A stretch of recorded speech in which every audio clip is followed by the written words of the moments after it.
పోతే నేను ఒక్కడినే, వస్తే 10 మందితో తిరిగి వస్తా. ఇదేమి సినిమా డైలాగ్ కాదు, కానీ అంతకు మించిన పవర్ ఉంది ఈ మాటల్లో. ఈ మాటలు ఎవరు చెప్పారంటే జేసీపీ డ్రైవర్ సుభాన్. అసలేంటి సంగతి అంటే ఖమ్మంలో భారీ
ఆయనే వద్దండి, తప్పు నాదే.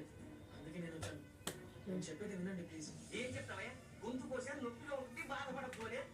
చూడు, మగాడికి పీఠం మీద పెళ్లి ఆగిపోయినా పెద్ద నష్టం లేదు. అదే ఆడపిల్లకి నిశ్చితార్థం అయ్యాక పెళ్లి ఆగిపోతే ఎంత బాధగా ఉంటుందో.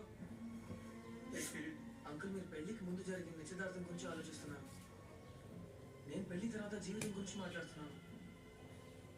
నిశ్చితార్థం కన్నా జీవితమే ఇంపార్టెంట్ కదా అంకుల్. అంకుల్, సుబ్బలక్ష్మికి నేను కరెక్ట్ కాదు. సుబ్బలక్ష్మి ఆ రోజు పెళ్లి చూపుల్లోనే నా గురించి చెప్పాలని, నీ గురించి తెలుసుకోవాలని ట్రై చేశాను.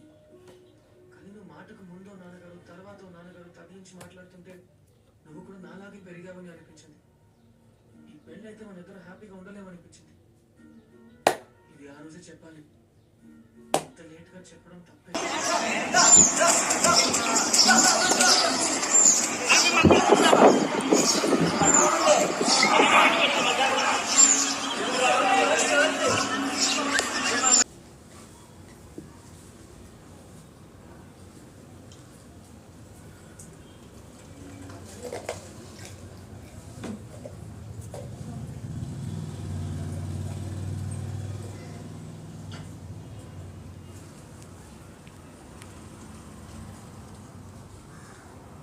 పెళ్లికి ఓకే చెప్పావు.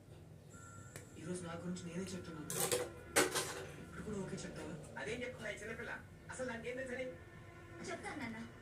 ఒక్కసారి తప్పు చేసినందుకే మా నాన్నగారు కోప్పడ్డారు అంకుల్. ఇప్పుడు ఆయనకి మాట ఇచ్చాను, అన్నీ చెప్తే అదే చేస్తానని. ఇన్నాళ్ళు మీరేం చెప్తే అదే చేశాను కదా నాన్న. ఈ ఒక్కసారి నన్ను చెప్పనివ్వండి. తను నన్ను పెళ్లి చేసుకుంటే నేను సంతోషంగా ఉంటానని తనే చెప్తున్నాడు కదా నాన్న.